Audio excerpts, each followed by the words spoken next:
A single dad gave his last $20 to a stranger with a declined card at the coffee shop, completely unaware that she was the millionaire CEO of the company that sacked him weeks ago.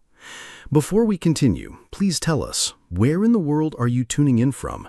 We love seeing how far our stories travel. The machine beeped again. Declined. "I'm so sorry," the blonde woman muttered, her fingers trembling as she searched through her designer purse. "Could you try it one more time?" Ray Sullivan watched from his place in line, recognizing the panic in her eyes. The same panic he'd felt yesterday when his own card had been declined at the grocery store. He glanced down at the worn $20 bill in his hand. His last $20. 3 days of food for him and Bluey. The cashier sighed impatiently. "Ma'am, there are people waiting." Without thinking, Ray stepped forward. "Please, allow me." The woman turned, and their eyes met. For a moment, something flickered across her face. Recognition? But that was impossible. Ray was sure he'd never seen her before. "That's very kind, but I couldn't," she began. "Please," Ray insisted gently, already handing his last bill to the cashier. "We all have tough days. Someone did the same for me last week." It was a lie, but one meant to preserve her dignity. The woman studied his face intently, as if memorizing every line, every shadow of exhaustion under her eyes. "Thank you," she said softly. "You have no idea what this means." Ray nodded and stepped back, ordering only a small water for himself. He couldn't afford coffee anymore, not after giving away his last bill. His stomach growled in protest, but the woman's grateful smile somehow made the hunger feel less hollow. "Wait," she called as he turned to leave. "What's your name?" "Ray," he said simply. "Ray Sullivan." Her eyes widened almost imperceptibly. "Ray Sullivan," she repeated, as if tasting the words. "The one who used to work at Nexus Innovations?" Ray's chest tightened. How did she know? Yes, I worked there until 3 weeks ago." "I see," she said quietly. Then louder, "Thank you again, Ray, for the coffee." He nodded and left quickly, not wanting to discuss his termination with a stranger. The morning sun hit his face as he exited, and he pulled out his phone to check the time. 4 more businesses to visit today, 4 more resumes to drop off, 4 more chances to hear "We'll call you." What Ray didn't see was Clara Winters, founder and CEO of Nexus Innovations, standing frozen in that coffee shop, her untouched latte growing cold in her hands. 6 months, she whispered to herself. "I've been watching him for 6 months, and now—" She pulled out her phone and dialed with shaking fingers. "Marcus, it's Clara. I need you to pull everything on Ray Sullivan's departure. Every email, every document, every second of security footage from his last day." Her voice turned to steel. "Within the hour." Because the Ray Sullivan she'd been observing, the man who stayed 3 hours past his shift to help an intern recreate a ruined presentation, the man who tutored the security guard's son in calculus during lunch breaks, the man whose personnel file contained patents worth millions in sustainable technology, that man would never have quit without notice. And he'd just given him his last $20. Ray walked the 12 blocks to his apartment, each step calculated to save bus fare. His phone buzzed, the landlord again, 3 days until eviction proceedings began. He silenced it and kept walking. That night, Ray divided a single can of soup between himself and Bluey, telling her he'd eaten a big lunch when she asked why his bowl was so empty. His stomach cramped with hunger, but her smile as she talked about her school day made it bearable. "Daddy, why don't we have milk anymore?" she asked innocently. "We'll get some tomorrow, sweetheart," he lied, knowing tomorrow would bring the same empty refrigerator. The next 4 days blurred together in a haze of rejection and hunger. Tuesday, 7 businesses visited. 7 variations of, "We'll keep your application on file." Ray spent his last $3 on a loaf of bread and peanut butter. At least Bluey would have sandwiches for school. Wednesday, The construction foreman actually laughed when Ray applied. "You're overqualified to swing a hammer, buddy. You'd quit the second something better came along." Ray wanted to scream that nothing better was coming, that he'd swing hammers until his hands bled if it meant feeding his daughter. Instead, he just nodded and left. Thursday, Ray found himself standing outside Nexus Innovations, staring up at the gleaming tower where he'd mopped floors for 18 months. His stomach hadn't stopped growling for 2 days. He'd given Bluey the last of the peanut butter that morning, pretending he'd eaten before she woke up. Inside that building, Clara Winters was in her 5th emergency meeting about Ray Sullivan. "This is beyond unacceptable," she said, voice deadly calm, as she reviewed the investigation findings. "Not only did Dennis frame an innocent man, he chose someone he thought was disposable, a janitor with a child to feed. Ma'am, we've prepared the legal documents for Mr. Sullivan's reinstatement." "Reinstatement?" Clara's eyes flashed. "You think offering him his mop back fixes this? Pull his full personnel file, the real one, not the sanitized version Dennis submitted." When she saw Ray's patents, his degrees, his former career, Clara went very, very quiet. The room held its breath. "She designed a water purification system that could save millions of lives," she whispered, "and we had him cleaning toilets." Friday morning, Ray sat Bluey down before school. "Sweetheart, I need you to eat extra at school lunch today, okay?" "Why, Daddy?" "Just make sure you eat everything. Promise?" She nodded, but her 7-year-old eyes were too knowing. After she left, Ray did something he'd never done before. He went to the food bank. The shame burned in his throat as he stood in line, but hunger won over pride. "Ray? Ray Sullivan?" He turned to find Marcus Webb, the HR director from Nexus, standing behind him in an expensive suit, looking deeply uncomfortable. "Mr. Webb?" Ray's face burned with humiliation. This isn't... "Mr. Sullivan, I'm not here by coincidence. Miss Winters has had me looking for you for 2 days. You haven't answered your phone." Ray pulled out his phone. Dead.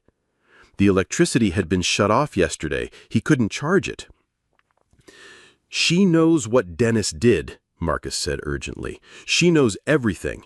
She's been investigating non-stop since Monday. Please, she wants to make this right." "Monday?" Ray's mind spun. The coffee shop? That was her? "She's barely slept all week, Mr. Sullivan. When she found out what happened to you and then realized you'd given her your last $20, Marcus shook his head. "I've never seen her like this. Please, let me drive you to the office." Ray looked down at his empty hands. He hadn't even made it to the front of the food bank line. His stomach twisted with hunger, but something else stirred too. Hope. "I need to look presentable." "You look fine. She wants to see you now, today. She said, and I quote, 'Find Ray Sullivan if you have to search every street in this city. That man gave me his last dollar while I let him be destroyed under my own roof.'" The ride to Nexus felt surreal. Ray had cleaned these hallways for 18 months, knew every scuff on the marble floors, every fingerprint on the glass doors. But he'd never arrived in a car like this, never been escorted past security with urgent whispers of Ms. Winters' special guest. The elevator rose past the floors he knew, past the janitor's closet on 3, past the cubicles on 7 where he'd often found employees crying in the early morning hours and offered them tissues in silence. It kept going up to the executive floor he'd only cleaned twice, always under supervision. Clara Winters stood with her back to him, facing the floor-to-ceiling windows that overlooked the city. The same blonde hair from the coffee shop, but now pulled into a precise bun, The same shoulders that had tensed at the declined card now set with determination. "Do you know why I started this company, Ray?" "No, ma'am." She turned then, and Ray gasped. It was her, the woman from the coffee shop. "You were testing you?" "No." Clara moved closer. "I was having the worst morning of my life. My CFO had just embezzled $2 million and disappeared. The board was calling for my resignation. My personal accounts were frozen due to the investigation. And then you, a man who just lost his job at my company, a man with every reason to walk past my embarrassment, gave me your last $20. She paused, her voice cracking slightly. "I've spent 5 days investigating, Ray. 5 days of no sleep, reviewing every second of footage, every email, every document. Do you know what I found? That while you were giving me your last $1, you hadn't eaten in 2 days. That you've been lying to your daughter about why there's no food. That you went to a food bank this morning for the first time in your life." Her hands clenched into fists. "And all because my company, let Dennis Fitzgerald destroy you to cover his nephew's crime." She pulled a folder from her desk. "But let's talk about why you really lost your job, shall we?" The security footage was damning, but not in the way Ray expected. "This," Clara pointed at the screen, "is Dennis Fitzgerald entering your locker area at 11:47 p.m. on your last day." The timestamp glowed accusingly. "And this is him placing the missing laptop inside your locker." Ray's legs nearly gave out. He framed me. His nephew was the actual thief. We have footage of him taking it from the executive floor. Dennis covered for him and needed someone to blame, someone he thought wouldn't matter. A janitor. He didn't bother to check that the janitor had a master's degree in engineering and patents in sustainable technology. The room spun. Ray gripped the chair to steady himself. "How did you know about my degrees?" Clara pulled out another file, thicker this time. "6 months ago, I overheard you helping an intern. You didn't just help him clean up spilled coffee on his presentation, you recreated his entire project from memory, including complex statistical analyses that most of my engineers couldn't do without references." She clicked to another video. "This is you teaching the security guard's son calculus. This is you fixing the ventilation system on floor 4 with a paperclip and rubber band, when maintenance said it would take 3 days and cost thousands." Another click. "This is you leaving encouragement notes for the night shift. This is you giving your lunch to the homeless veteran who sits outside our building. You were watching me? I was trying to understand you." Clara's voice softened. "A janitor who could redesign our entire building's energy system on a napkin during his break. A man who chose to mop floors when he had the mind to change the world." Ray's throat tightened. "My wife died." The words hung between them, heavy and raw.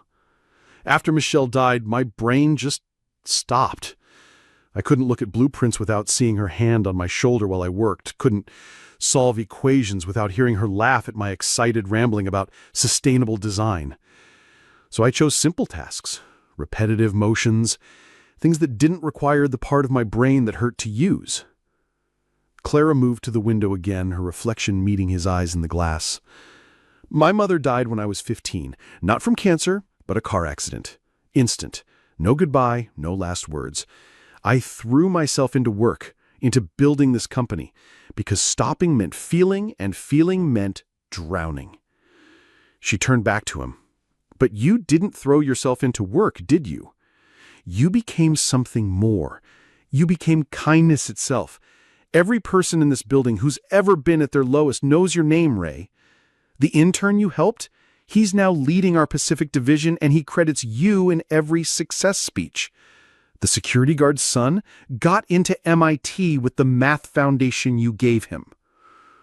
I just did what anyone would. No, Clara's interruption was firm. You did what Ray Sullivan would do, what the man who invented a water filtration system that could save millions of lives would do. You took your broken pieces and used them to recognize others who were breaking. She pulled out a contract. Director of Sustainable Development, $150,000 salary, full benefits, flexible hours for your daughter, and a $50,000 signing bonus to handle immediate needs. Ray stared at the numbers, his vision blurring. This is charity. This is justice. And it's also business. Clara tapped another folder. Your patents, if implemented, could save our company millions while revolutionizing sustainable technology globally. You're not just worth this salary, Ray. You're worth 10 times it. But we'll start here. What about Dennis? Arrested this morning. His nephew, too. They're both facing fraud and theft charges. Ray's hand shook as he held the contract. I don't know if I can do it anymore. The engineering, the designing. What if my brain doesn't work the way it used to? Clara walked around the desk and, surprisingly, took his hands in hers. They were warm, steady. Then we'll go slow. An hour a day, if that's all you can manage. You'll have a team, support, whatever you need. And Ray, your brain works exactly the way it needs to. It learned empathy through grief. That's not a weakness. That's evolution. That evening, Clara insisted on driving Ray home herself. I need to apologize to your daughter, she said. My company failed her father. That's on me. Ray's apartment building looked even shabbier with Clara's Mercedes parked outside. The stairs creaked under their feet, and Ray found himself noticing every water stain, every chip in the paint. Daddy! Bluey burst out of Mrs. Chen's apartment next door where she stayed after school. You're early, and who's the pretty lady? Clara knelt to Bluey's level. I'm Clara. I work with your daddy. Well, actually, your daddy's going to work with me now. Bluey's eyes widened. Really? Daddy got a job? A really good job, Clara said, glancing up at Ray.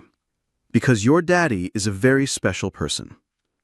Inside Ray's apartment, Clara took in everything.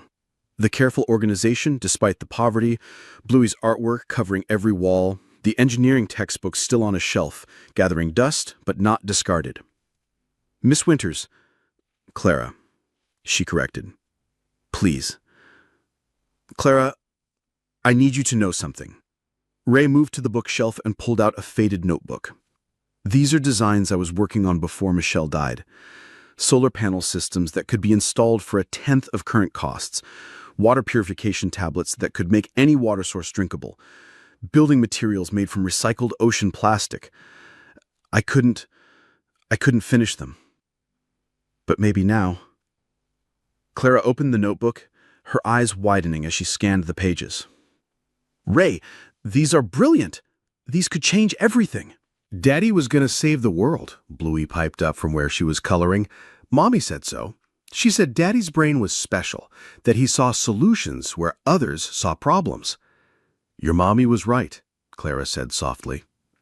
Over the next weeks, Ray started slowly. 1 hour a day in a quiet office Clara had set up just for him, with windows overlooking the city park where he used to take Bluey to feed ducks when they couldn't afford entertainment. The first day, he just sat there, staring at a blank computer screen. The second day, he managed to sketch a simple diagram. By the end of the first week, he'd refined his water purification tablet formula. Clara would stop by, never pushing, just present. Sometimes she'd bring coffee, always paying, always smiling at the memory of that first $20. Sometimes she'd sit quietly while he worked, reviewing her own documents, a comfortable silence between them. You don't have to check on me every day, Ray said one afternoon. I'm not checking on you. I'm learning from you. Learning what? How to build something from nothing. How to continue after loss. How to see people for who they really are, not just their titles. She did look up then. I've run this company for 7 years, Ray, and I've never really seen it until I started looking through your eyes."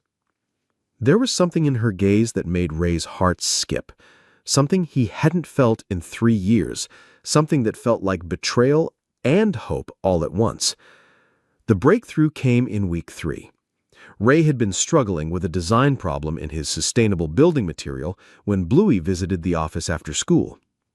"Daddy, why don't you just make it like Legos?" she asked, looking at his sketches. "If the pieces fit together without glue, you could take them apart and use them again." Ray stared at his daughter, then at his designs, then at Clara, who was watching from the doorway with a smile. Modular construction, completely reusable materials, no waste. Bluey, you're a genius. He swept his daughter into a hug, spinning her around. When he set her down, he found Clara watching them with an expression so tender it took his breath away. "Like father, like daughter," she said quietly. That night, Ray worked until 3 a.m., not because he had to, but because his brain was finally, truly alive again. The designs flowed from his fingers like water breaking through a dam. Clara stayed with him, ordering takeout, making coffee, occasionally offering a suggestion that showed she understood his work on a level that surprised him. "You have an engineering background," he said. It wasn't a question. "MIT, actually, before I went into business." She smiled sheepishly. "I've been reading your patents for months. They're elegant, beautiful even." Michelle used to say that equations could be beautiful. She was right.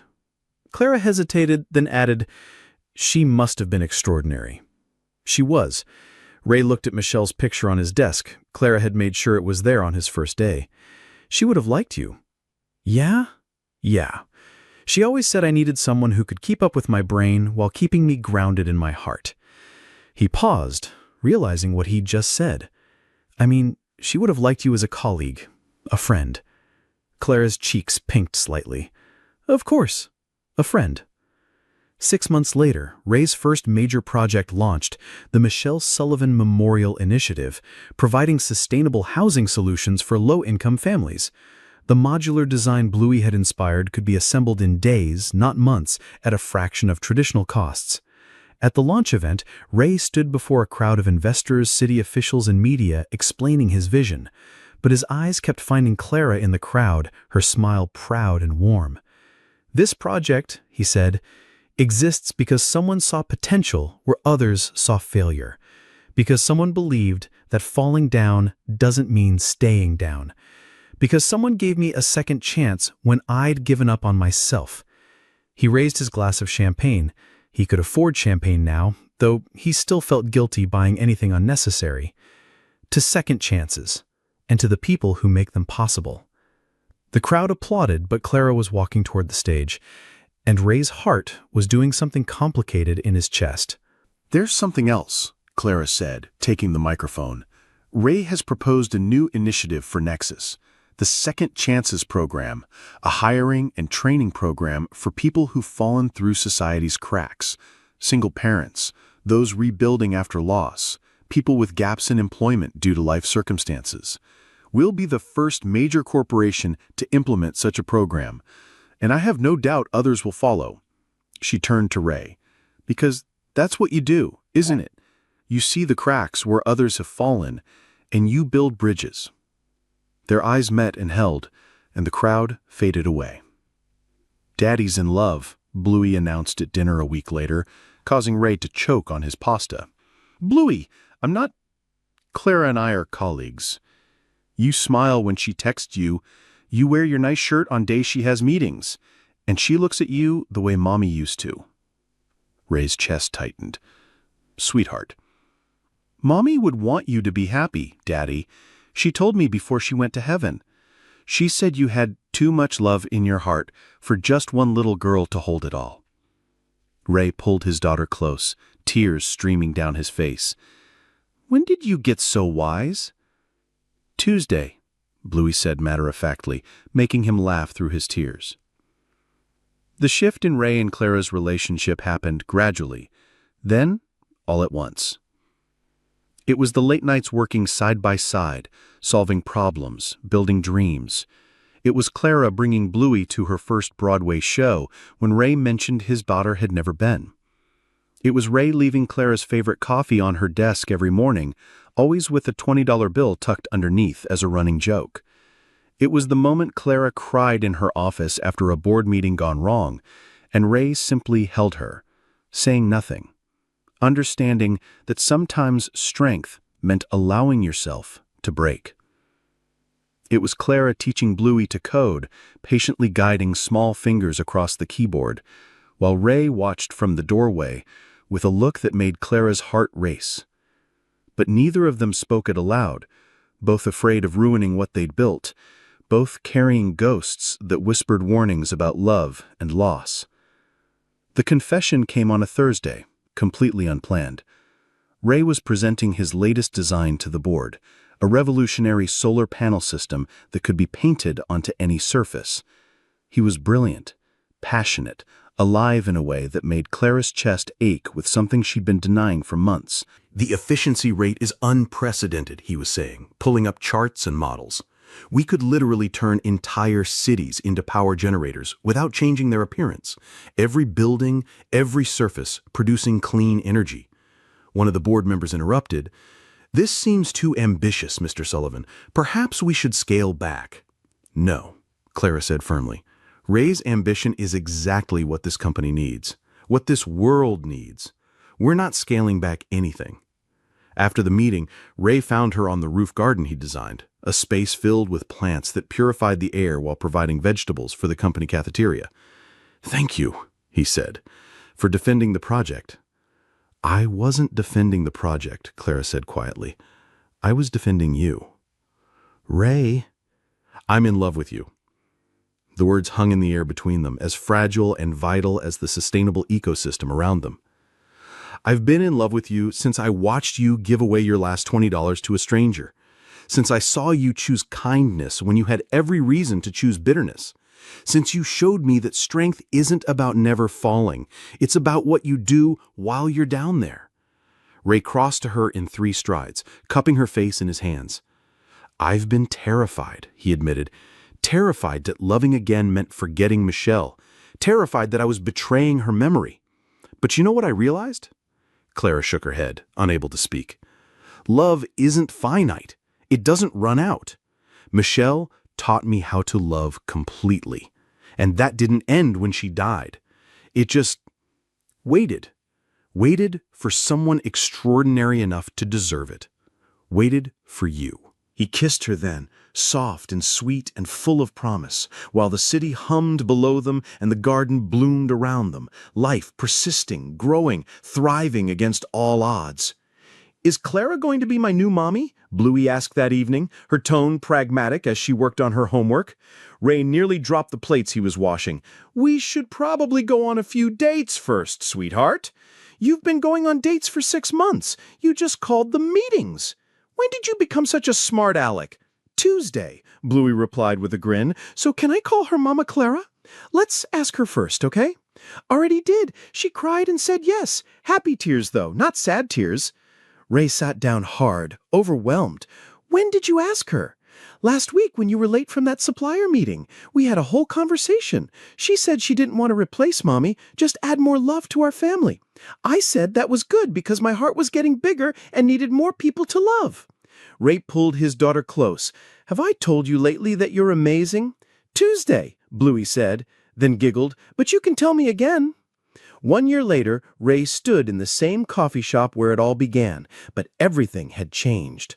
The bronze plaque on the wall read, "Sometimes the smallest acts of kindness create the biggest changes, in honor of all who give when they have little to give." He handed the barista 5 $20 bills, as he did every Monday. "For anyone whose card declines," he said, as always. "Mr. Sullivan," the barista smiled, "there was a young mom yesterday, 3 kids. Card declined. She nearly cried when I told her it was covered. She left this note for you." Ray read the shaky handwriting. "To whoever paid for my coffee and breakfast, you saved more than my morning. You saved my faith in humanity. I just got a job interview because I could afford to print my resumes with the money I didn't spend here. Thank you." The ripples, Clara said from behind him, wrapping her arms around his waist. They'd married 6 months ago, a small ceremony in the roof garden, with Bluey as the world's most enthusiastic flower girl, throwing petals with scientific precision to ensure maximum coverage. "Ready for the announcement?" Clara asked. Today, they were revealing the global expansion of the Second Chances program. 300 companies had signed on, committing to hiring quotas for people rebuilding their lives.